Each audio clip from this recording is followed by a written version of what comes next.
Hey everybody, I'm Dee Lisa. I'm the dream doula for women and I help them live their best lives. Hi, I'm Coco. I've been helping people all around the world to connect with their higher self. Oh, Coco, tell us more. How do you help people connect with their higher self? Well, everybody everybody, the higher self is within all of us, right? And it's a matter of raising your vibration and frequency to match with your higher self. Oh, that's so interesting. I've seen a lot about that lately on the internet. It's like just if you just raise your vibration to the level of what you would love to have or be or do, and then people say, well, how do you do that? Right. Yeah, we get that questions a lot. So the easiest way I teach is you go like this. Rub your hands First of together? all, you go like this, Oh, and then you slowly just separate your hands, and you feel something right here, right? yes. Yeah, that's It's the all energy. tingly. Yeah, that's energy, that's frequency, that's vibration. Uh, Hmm. and all of us has it. So words have frequency, um, emotions have frequency. So the easiest way to raise your frequency or vibration or energy, whichever the words resonate with you the most, is to put yourself in the happiest moment or joyful moment, Yes. or when you think about love. And it doesn't have to be human love, it could be love that you have for your pet or for your children, because love, happy, joy, all of these things have the highest energy or frequency. So when you put yourself in that space, Mm. naturally your own energy goes up. Yes. So And let's that, say, for example, there's a person and they're like, I need to be a higher vibration. I want wah, wah, wah, wah. And then you say, well, just feel love. Like, don't you feel love for a pet or a grandchild or someone, something? Maybe you feel love for delicious food, whatever it is. Can yeah, you just feel that? And so do you just feel that and then the rest of your life works out great? if you try to stay in it, plus when you feel that energy or elevated emotions, Hmm. that's when you want to go into manifest what you desire. Oh, Yeah, so right. I'm not saying you have to be in this energy or high frequency all the time, right? Nobody can. Right. We have ups and downs. But when you want to change something in your life that no longer serving you, or if Hmm. there is something that you want, you really, really want, just take a moment and go into that, love emotions, or, something that you think, makes you happy or joyful, and then use that to visualize what you want, or think about the things that you want to let go, you want to release. Yes. Oh, I was just at a beautiful class with my local minister who's 81. She was teaching a prosperity class. And in the last, this was today's was the last class, and she had us do an interesting visualization. And maybe the people that are listening to this might try. Don't try this if you're driving because you have to close your eyes. Um, but close your eyes and imagine you're going out to lunch with a friend and they pay. How does that feel? Now imagine you're going out to dinner with a friend and they pay and they hand you $100 bill. How does that feel?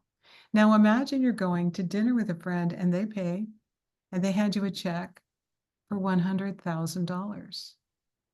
How does that feel? And for most of the people in the room, they're like, what do I have to do for that? instead of the real answer is, thank you. That feels awesome. Because it might come from a friend, it might come from some unexpected source, but here we are living on the planet trying to manifest things. It doesn't just like fall out of the sky on us, although sometimes it will. It it's going to come in an expected or unexpected way. So how do you help people open up to the possibilities that are everywhere all around them? I love that you said, how does that feel? Because Yeah, it's not about your friend is handing you $100 or $1,000. It's not the numbers, it's not the money itself. It's how you are feeling yeah, with that. right. And it gets back to if you want to manifest things, you need to be in the feeling of feeling good, Mhm. in the vibration of feeling good. I love that Because you said earlier, words have a vibration yes, and emotions have a vibration. yes.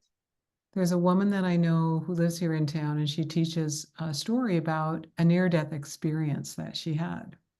And while she was not really here and not really there, she could see in this hospital room she was in. The doctor rushed in and he yelled, "She's not going to make it. We got to do something. Code this or code that." And she saw the words coming out of his mouth as if they were brown and they smelled swampy. And then a nurse came in and said to her husband, who was sitting in the corner in a chair, just terribly frightened, she said, "Don't worry, she's going to be fine." And she saw the words come out of her mouth like light, white, sparkly energy. Hmm. And she decided at that moment in time, if she could come back and not die, she was going to teach people about the power of the words that they say. So I know that you have some abilities that not all of us tap into. So have you ever seen anyone's words come out as if they were colors? Or how does it work for you when you have your special psychic gifts? So I have friends um, who the words in smell. Mm, So everybody has different way of connecting to things that we don't normally see or hear. yeah. Um, and for me, it comes in different ways depending on. Um, but um, years ago, I was helping my client, and she came to me about her business. She wanted to scale up from six-figure business to seven-figure business. And we were meeting in person and we were talking, and I started seeing a man behind her. And um, so I just knew that this person, I have to let her know. So I started describing this man, and she started tearing up and said, "That's my dad." Oh, So the block for her not being able to scale her business wasn't nothing to do with her business itself. It was the unresolved conflict that she had with her dad, who passed away. wow. So in that moment, I became messenger. So I'm letting her know what I'm smelling. Um, and because that's to let her know it is really her dad, right? So So, you had a smell. You said, "I'm smelling this," and she's like, "Oh yeah, that's my dad." or like a little, I think it was something that a gift he gave her or something like that. So I was Mm. describing, so she's like, yeah, that's my dad. Oh, So depending on what I need to deliver, the message, sometimes it's smell, sometimes I see them in colors, sometimes I see vividly. So it's Mhm. all different, but when you tap into something that um, it's not tangible and it's not, but this energy is in all of us. You may Yes. not see the energy, but this ability, everybody has it. Yeah, that's so interesting. Most people do not think that they're tapped into anything except what's real, what they think is real, which is, this table looks real, this computer seems real, you seem real. But then there's so much more that our eyes can't see and our human body can't sense, but Mhm, our spiritual side can sense it. mhm. Yeah. Well, how do you use that um, in your day-to-day work now? Do you use your psychic abilities? I do. Sorry, my camera is. Okay. I do. Um, for my clients, so this is all download or I'm guided. So yes, when my clients request for me to channel or read, I do that. But Mhm. sometimes, like this person that I was telling and sharing her story, it just happened. Right. You didn't think you were going to do any channeling. You thought you were doing business coaching. Yes. And then you're like, there's a man behind you. Mm-hmm.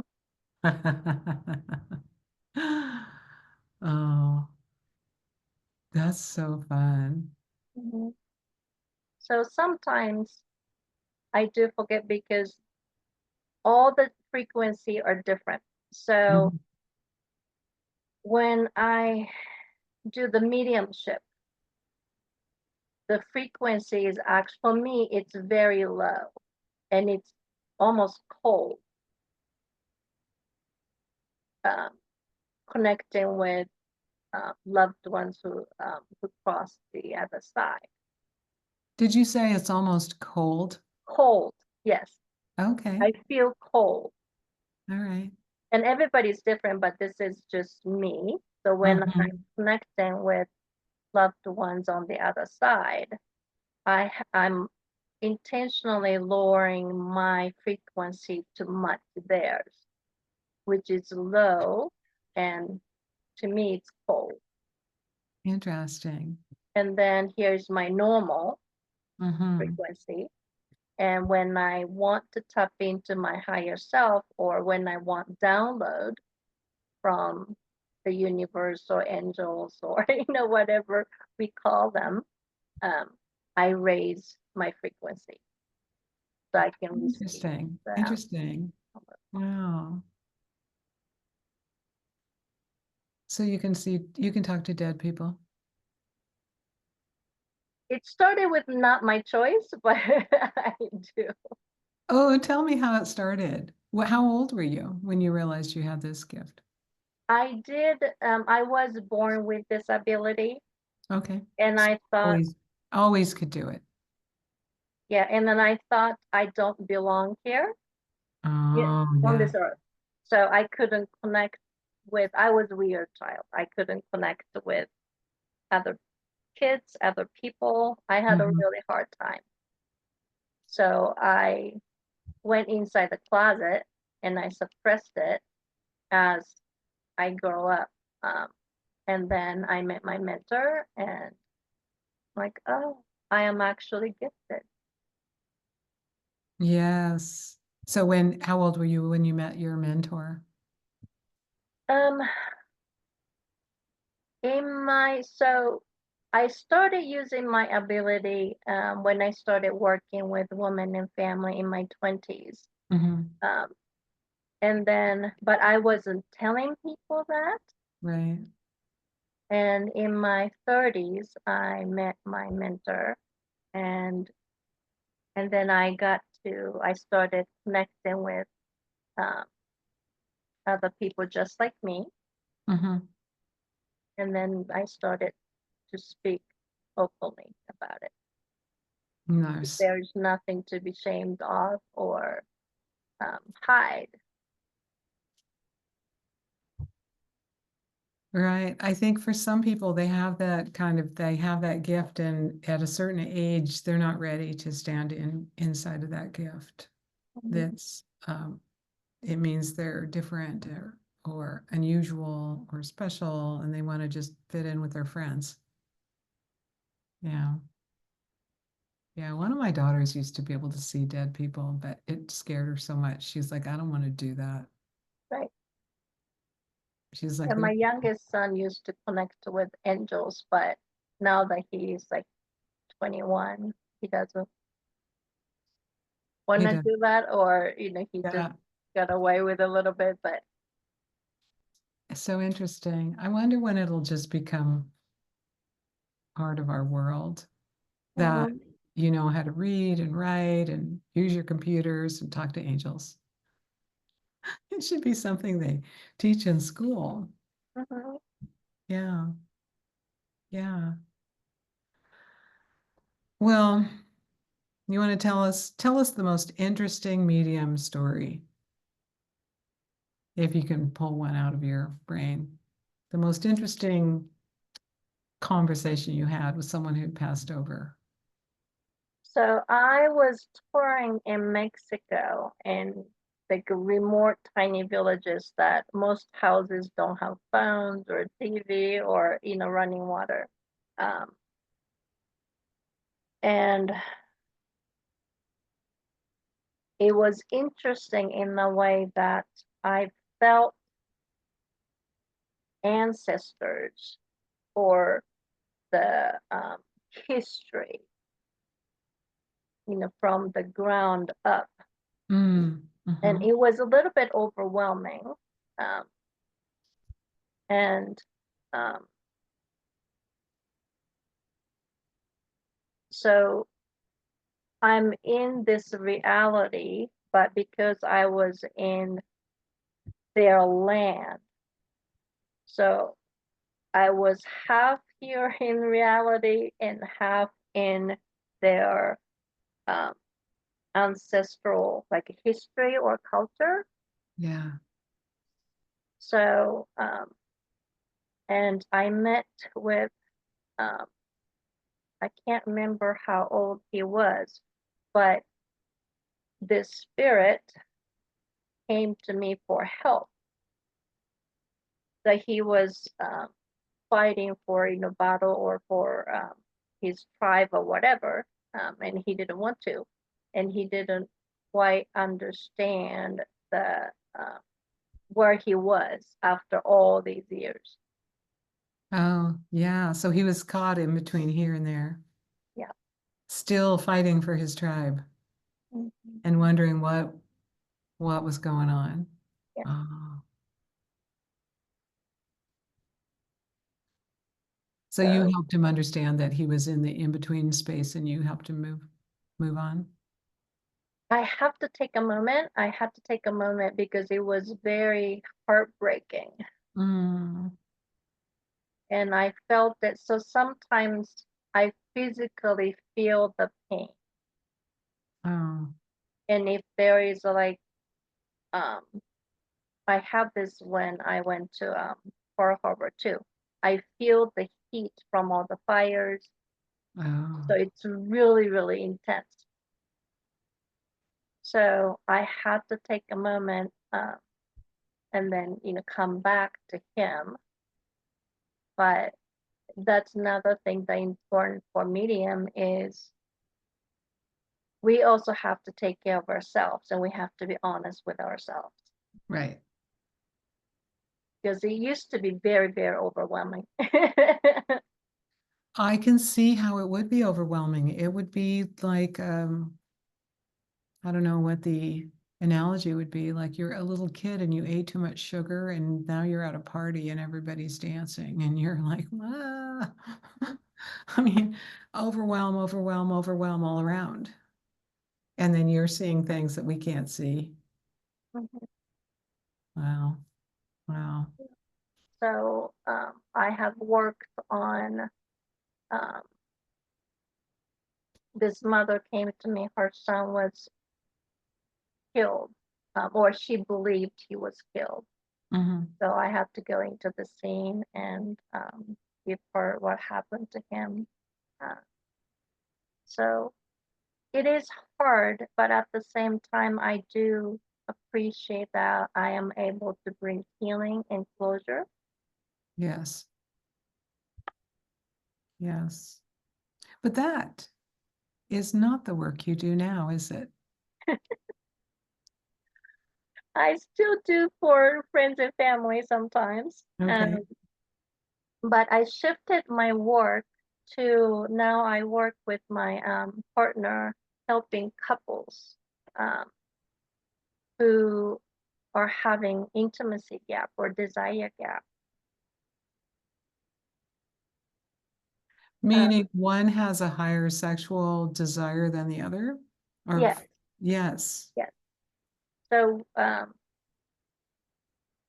Scott and I work with couples to close that gap or bridge that gap so both of them can be satisfied and create joyful connection, deeper connection, and lasting Mm. intimacy. Because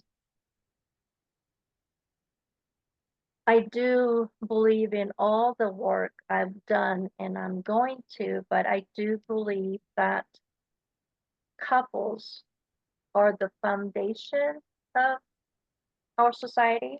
So happier couples creates happier kids, happier family creates happier society, and I do believe that that creates more love in the world.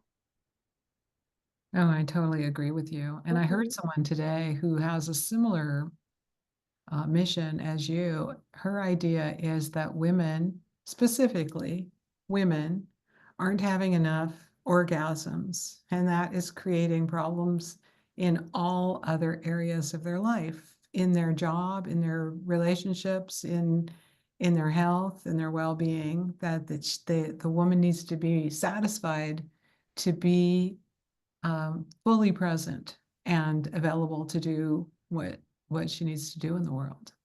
No, Yes. you probably agree as well. Like I just did the talk about that exact thing. For women, intimacy or our satisfaction is so connected with our self identity and Mhm. value. Mm. So when we are not being satisfied in that way in the relationship, it actually affects every aspect of woman's life. Oh my gosh, mic drop moment. Let's stop this recording and start a new one. We'll talk about sex. I'm gonna find the stop recording. Stop.